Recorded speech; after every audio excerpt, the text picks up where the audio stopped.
नमस्कार। आज हम प्रतिशत से रूबरू होंगे। प्रतिशत न केवल यह एक शब्द है, बल्कि प्रतिशत को हम इस संकेत से निरूपित करते हैं। हमारे आसपास दुकानों में या विभिन्न जगह आपको एक बोर्ड दिखाई देता है, जहां पर भारी छूट 10% की, 20% की। जब आप बैंक जाते हैं तो आप देखते हैं वहां पर कि ब्याज दर कोई 7% देता है, कोई 10% देता है। कर्ज लेते हैं तब भी वहां हम इस प्रतिशत को देखते हैं। आप परीक्षा देते हैं, परीक्षा का जो परिणाम होता है वह भी अंततः प्रतिशत से व्यक्त होता है।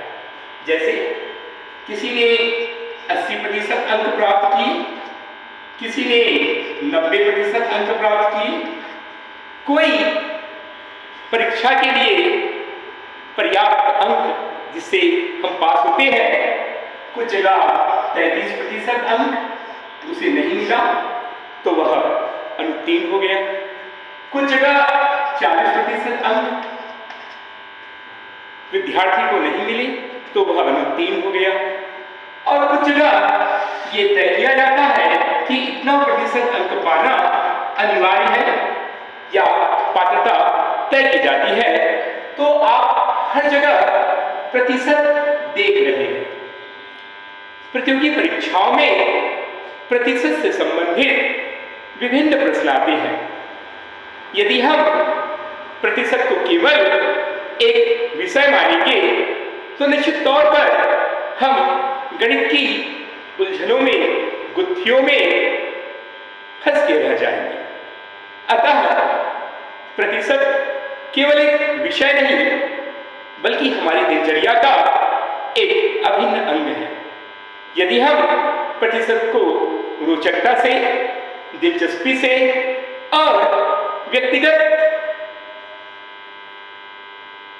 रुचि के आधार पर समझने का प्रयास करें तो निश्चित तौर पर प्रतिशत हमें बहुत कुछ सिखा सकता है। अब हम देखेंगे कि वास्तव में प्रतिशत का क्या अर्थ होता है।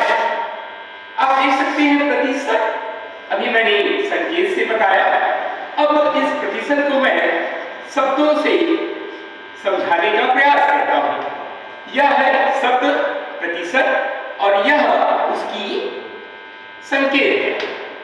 आप ध्यान से देख सकते हैं कि प्रतिशत दो शब्दों से मिलकर बना है, प्रति व शत। अब ये बड़ी आसानी से हम समझ सकते हैं कि शत अर्थात 100 और प्रति अर्थात विभाजन या भाग या डिवीजन। तो प्रति को हम भाग के रूप में लिखेंगे तो यह कुछ अजीब सा लगेगा। इसीलिए हमें ये तो समझ आ गया कि निश्चित तौर पर यह हर में 100 अवश्य होगा, पर अंश में जो भी होगा वह एक भिन्न को निरूपित करेगा। अर्थात प्रतिशत मोटा मोटी सामान्य अर्थों में एक निरूपण, एक अभिव्यक्ति है जो कि एक भिन्न को निरूपित करता है, किंतु वह भिन्न हमेशा अपने हर में, अपने डिनोमिनेटर में 100 लिए होगा। चूंकि प्रतिशत केवल एक शब्द है, पर प्रतिशत निरपेक्ष नहीं, सापेक्षिक शब्द है। जब भी हम प्रतिशत को बताते हैं, उल्लेख करते हैं, तो हम यह कहते हैं x%। अर्थात x तो x होगा ही होगा, पर प्रति भिन्न को व्यक्त करता है, इसीलिए यह भिन्न के रूप में प्रति या डिवाइड और नीचे में 100 होगा। प्रतिशत को हम x बटा 100 लिख सकते हैं। इसी प्रकार अगर y प्रतिशत होगा तो यह y बटा 100 लिखा जाएगा। अब हमें निष्कर्ष पर पहुंच गए हैं जहां हमें यह समझ आ रहा है कि प्रतिशत न केवल एक शब्द है बल्कि यह एक निरूपण है, एक भिन्नात्मक निरूपण जिसके हर में हमेशा 100 होगा, किंतु अंश उसके लिए होगा जिसका हम प्रतिशत की अभिव्यक्ति देना चाहते हैं, प्रतिशत के रूप में निरूपित करना चाहते हैं। मान लेते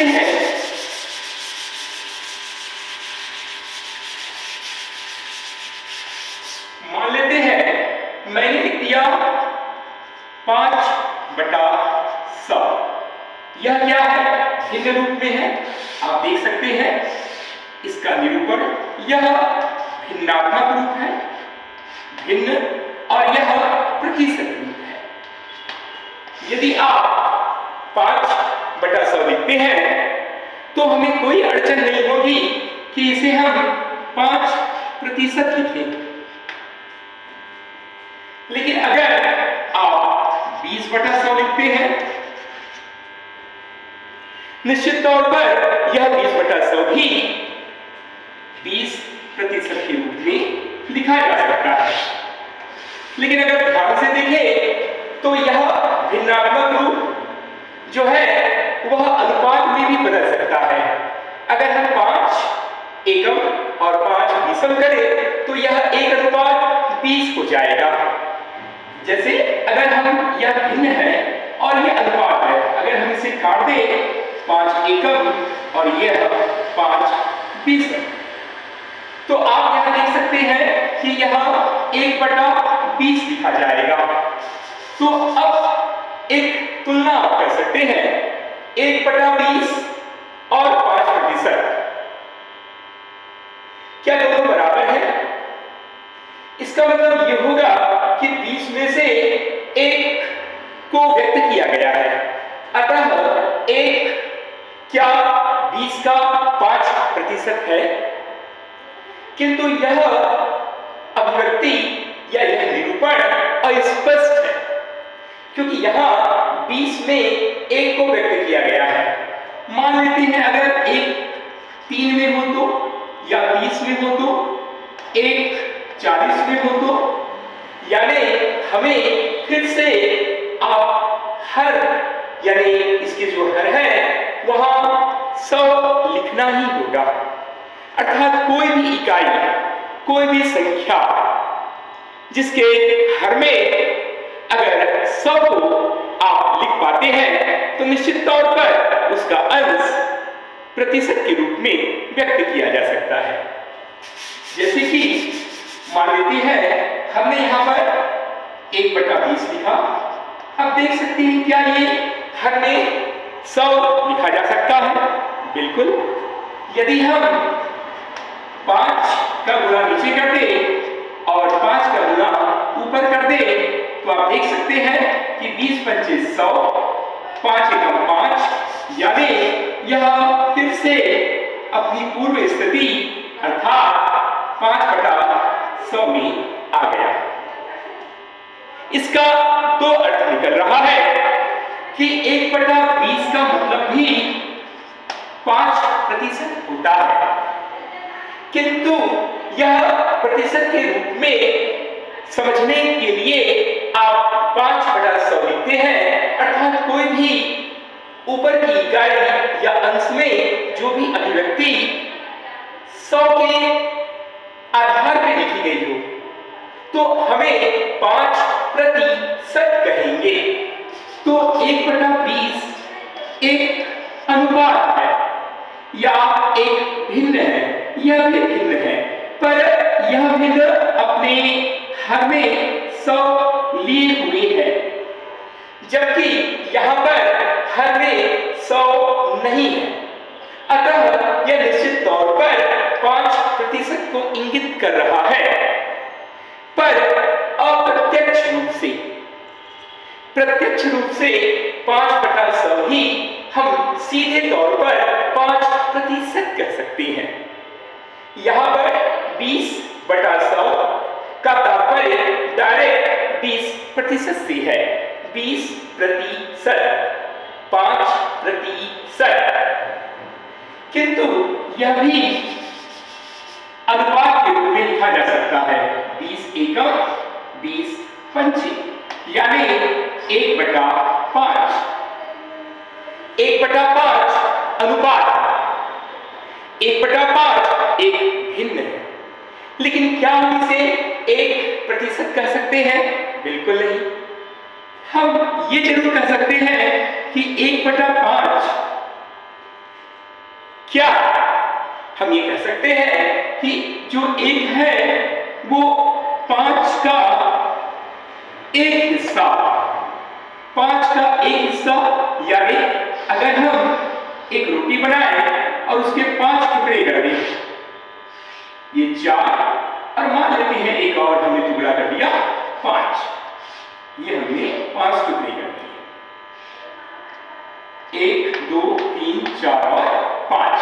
तो इसका एक जो भाग होगा, एक भाग होगा, वह कुल 5 भाग में से आपने एक भाग लिया, या आप ये ले सकते हैं कुल 5 भागों में से आपने एक भाग लिया। इन 5 भागों को हम यदि जोड़ दें, 1/5, 1/5, 1/5, 1/5 और 1/5, जब हम ये जोड़ेंगे तो आपके पास कुल एक भाग होगा।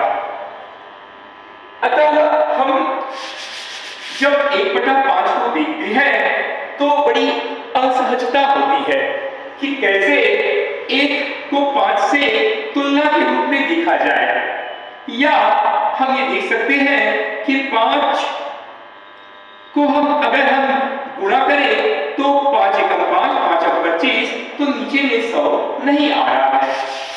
अर्थात जब हम 1/5 को फिर से इकाई जिसमें आपका हर 100 होगा, ये तभी संभव है जब इसके हर को 100 किया जाए। यदि हम हर को 20 से गुणा कर दें तो 20×5 100 हो जाता है। किंतु ऊपर में भी आपको 20 का गुणा करना होगा ताकि दोनों एक इकाई में निरस्त हो जाए। तो नीचे 100 हो गया और ऊपर 20 हो गया। अब यह प्रत्यक्ष ही 20% के रूप में प्रकट हो रहा है, किंतु यह 20% नहीं कहा जाएगा। यहां हमें 20% को कहने के लिए यह कहना होगा कि 1/5 का 20% है।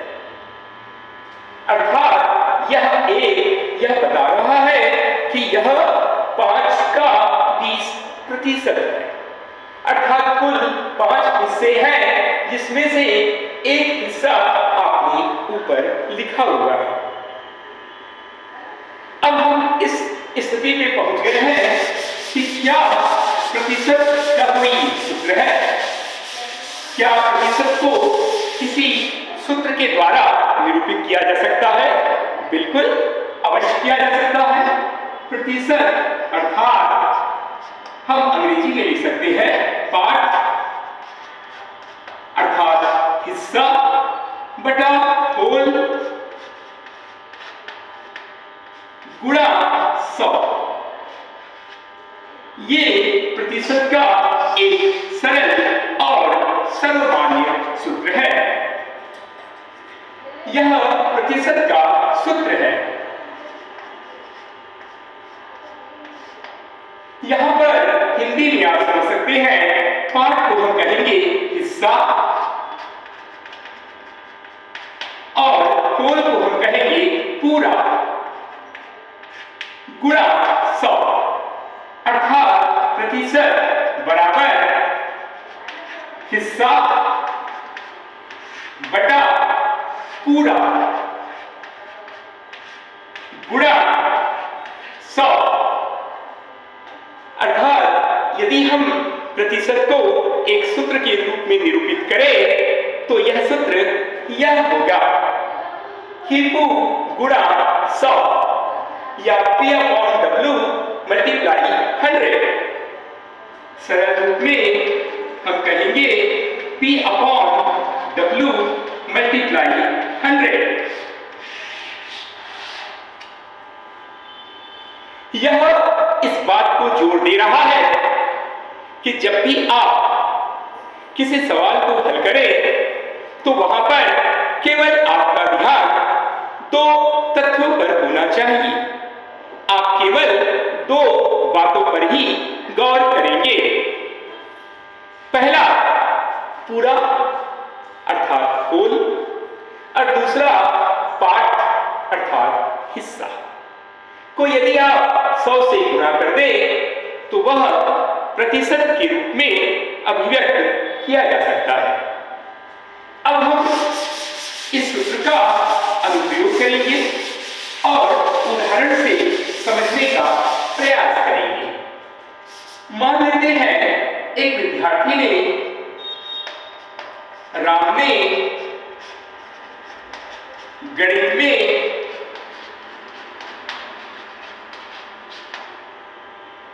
50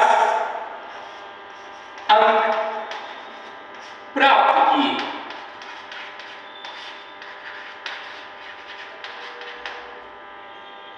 जबकि पूर्णांक 200 अंक था।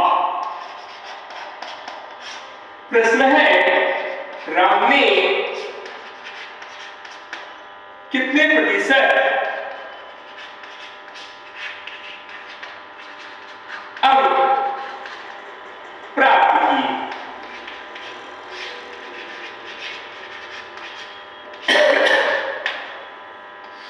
प्रश्न बड़ा सरल और आसान है, पर महत्वपूर्ण बात यह है कि हमारा ध्यान किन तथ्यों पर होगा। हम केवल दो बातों पर गौर करते हैं। पहला, 50 अंक उन्होंने प्राप्त किए, जबकि पूर्णांक 200 अंकों का था। अर्थात कुल अंक W जो है वह 200 और जो पार्ट है वह 50। प्रश्न, राम ने कितने प्रतिशत अंक प्राप्त किए? उत्तर या हल हम देख सकते हैं। प्रतिशत अंक पार्ट यानी P/W मल्टीप्लाई 100 अर्थात P 50 W 200 मल्टीप्लाई 100। आप सरल बीजगणितीय पद्धति से आप दोनों शून्य को निरस्त कर दीजिए और 2 से ये विभाजन होता है 25 बराबर 25। सिर्फ 25 नहीं बल्कि 25 का निरूपण आपको प्रतिशत में करना होगा, क्योंकि आपने दो तथ्यों को लिया है 50 और 200, किंतु आपने यह सूत्र का उपयोग किया है। तो इस सूत्र के उपयोग के कारण आपने यह सब आपने मल्टीप्लाई किया है, अर्थात यह 25 सिर्फ 25 न होकर 25% होगा।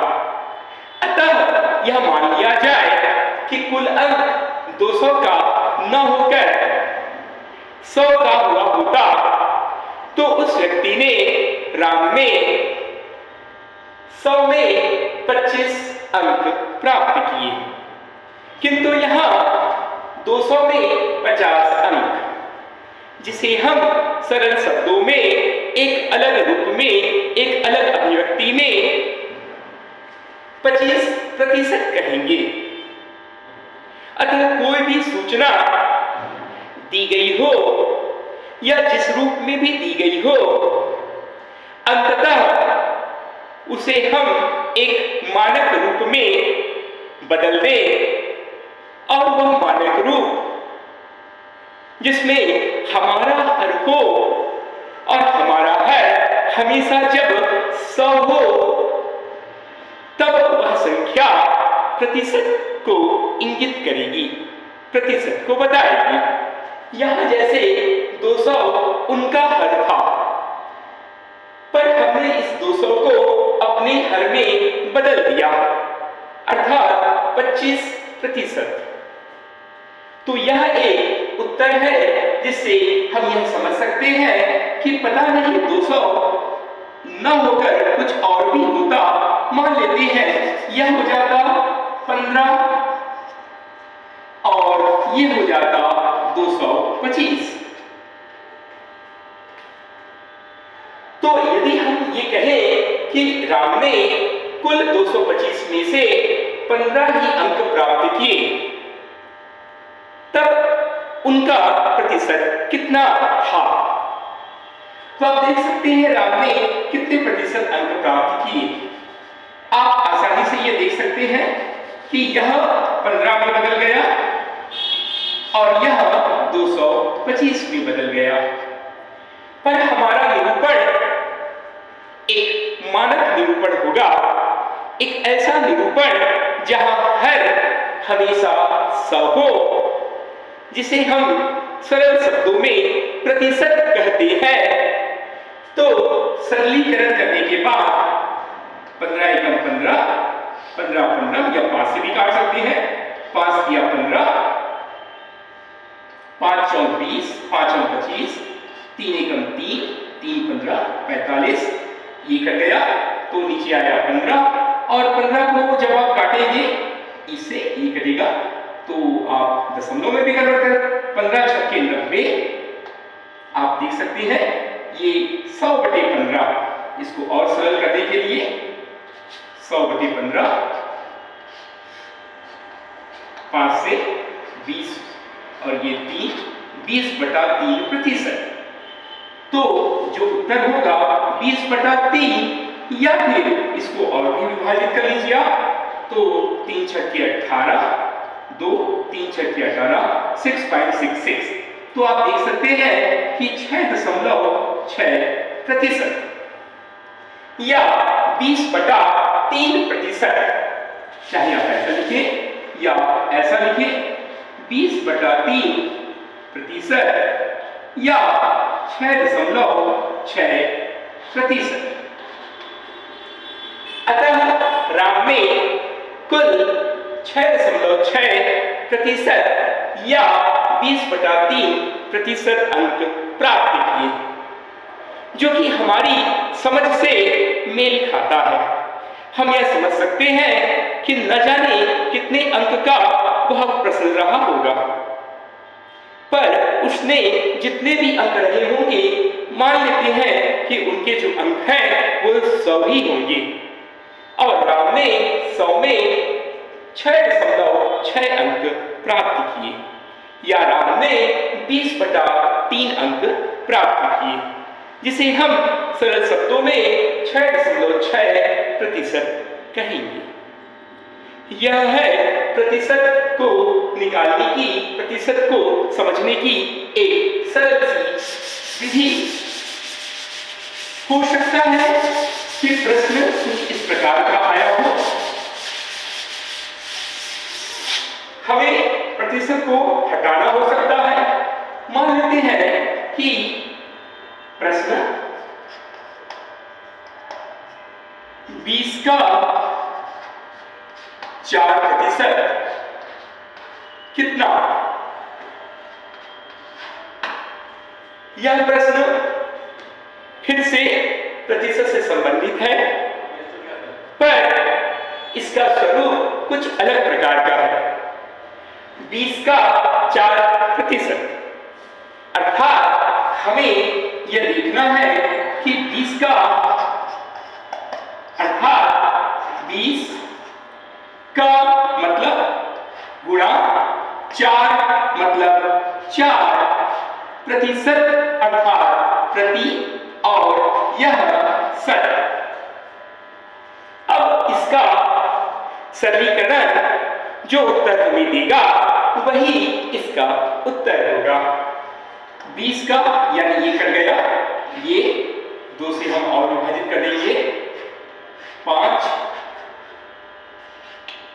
अब आप देख सकते हैं कि ये आया 4/5 यानी 4/5 चौक।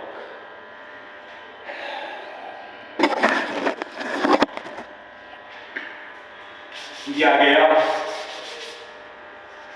20 गुणा 4/100, 20 एकम 20 पंचे यानी 4/5 भिन्न रूप में, अनुपात रूप में, जिसे हम दशमलव लगा देंगे तो 5 अट्ठे 40, 0.8 ये आया।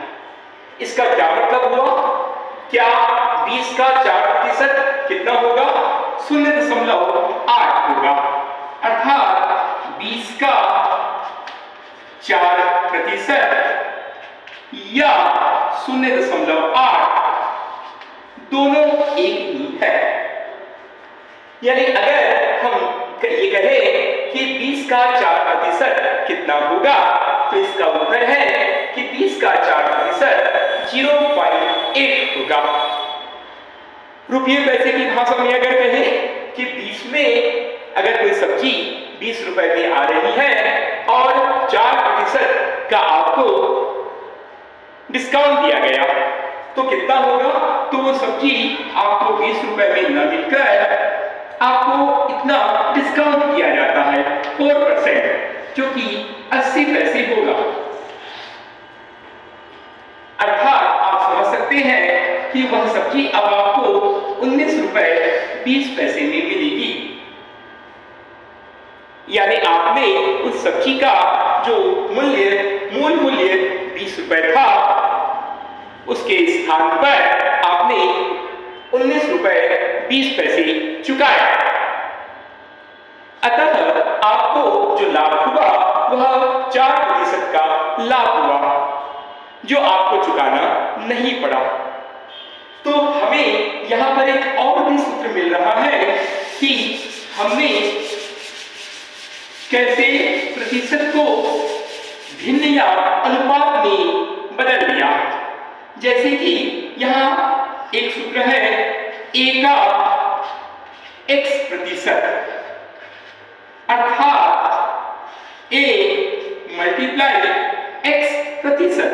प्रतिशत को हमें जब हटाना होता है या एक अलग निरूपण करना होता है तो x अंश में होगा और प्रति के लिए यह विभाजक डिवाइड और नीचे में 100। अर्थात आपके पास a गुणा x बटा 100। इसका जो मान होगा, जो मूल्य होगा, उसमें प्रतिशत नहीं होगा, वह केवल एक संख्या होगी, क्योंकि आपने यहां पर प्रतिशत को हटा दिया। क्योंकि जब भी हम x में 100 का विभाजन कर देते हैं तो वह प्रतिशत से मुक्त हो जाता है। अतः जो इकाई है a गुणा x बटा 100, यही इसका मान होगा। तो इस प्रकार हम देख सकते हैं कि प्रतिशत अगर हमने उसको एक गणित के लिए नहीं बल्कि एक रोचकता और एक प्रस्तुतिकरण और एक सरलता से समझाने के लिए यूज किया, प्रयोग किया, तो वह हमें ज्यादा समझ में आता है। अब हम ये कहेंगे कि 10 का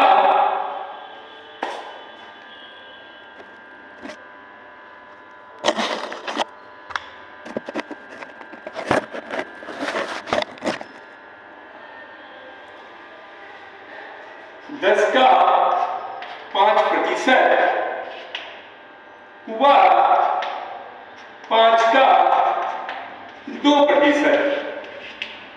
कौन बड़ा, कौन बड़ी? अब हम प्रतिशत को एक अलग तरीके से भी समझने का प्रयास करेंगे। 10 का 5% व 5 का 2%।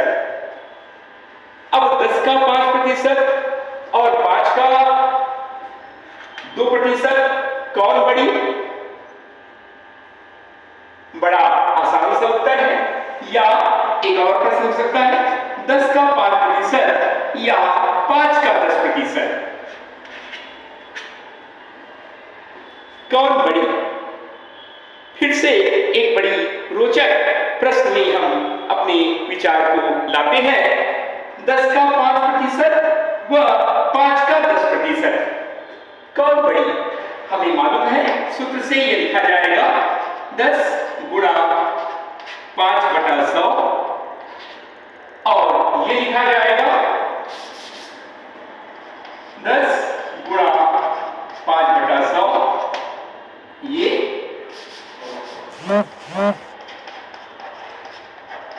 और ये लिखा जाएगा 5 गुणा 10/100।